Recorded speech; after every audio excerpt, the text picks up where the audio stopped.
fizesse coisa diferente. Aí o Elvis um dia entra dentro da Sun Records e diz: "Ah, eu vim gravar um disco para dar de presente de aniversário para minha mãe".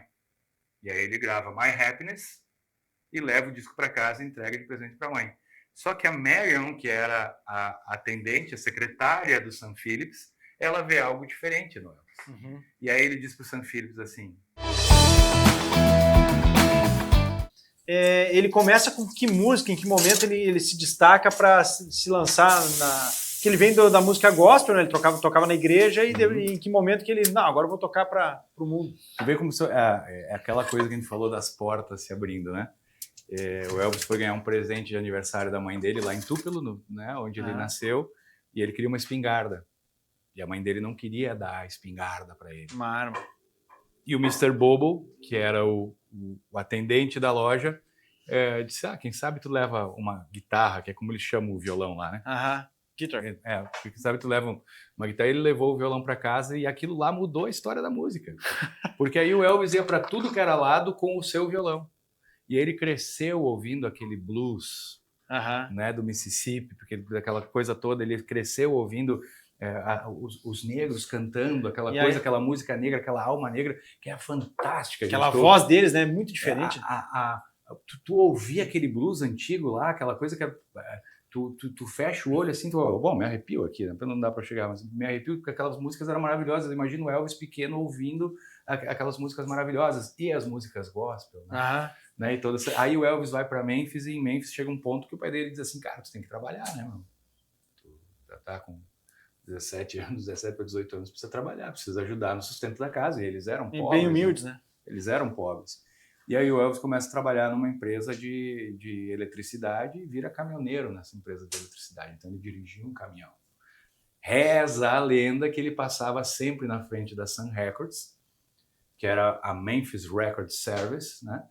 E o Sam Phillips, o dono da Sun Records, ele tinha aquela coisa que ele gravava todo mundo, toda hora. Em qualquer horário ele poderia gravar todo mundo. Gente, a gente está falando de Memphis nos anos 1950.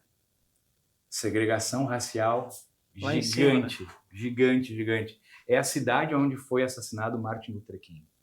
Então existia uma segregação racial gigante. Existiam escolas para negros e escolas para brancos. Era algo assim inacreditável. Existe o lugar lá onde o Martin Luther King foi assassinado, que é o Museu dos Direitos Civis, anexo ao Lorraine Motel, onde ele foi assassinado. E se você entrar naquele lugar lá, você sai impactado com os horrores. Eu nunca fui para campo de concentração nazista, essas coisas todas, né? Mas imagino que estar como eles falam em Auschwitz, essas coisas assim, né? Óbvio que são coisas totalmente diferentes, mas a segregação racial era algo horrível, gente. Era algo tenebroso. E acontecia lá onde o Elvis estava, sabe? Então, existia uma coisa muito, muito forte, assim. E o Sam Phillips, ele gravava grupos negros e artistas negros, como B.B. King gravou no Sun Records.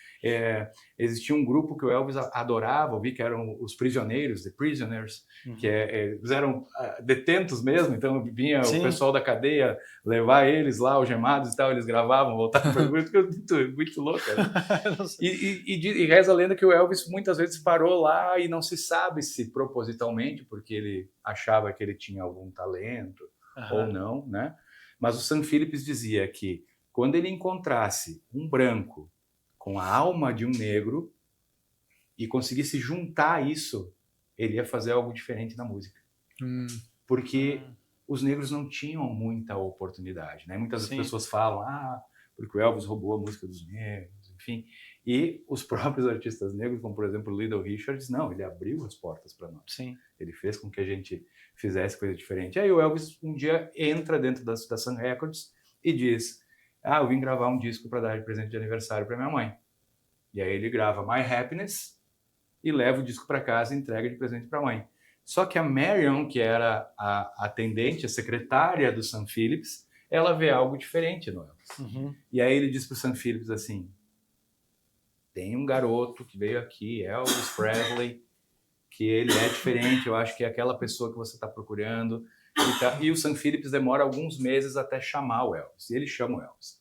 E dentro do estúdio com o Elvis está Bill Black e Scott Moore. Bill Black, contrabaixista, Scott Moore, guitarrista, que eram os artistas, os músicos da casa, os músicos da Sun Records. Estavam sempre ali para ajudar alguém para gravar com outros músicos ali, enfim. Tal. E aí o Elvis começa a fazer algumas coisas, tal, e o Sam Phillips gravando e não gosta de nada, até que ele chega e diz assim, olha, a última tentativa aqui, porque, enfim, não sai nada, eu acho que ele já estava com raiva, queria bater na secretária, enfim, e tal.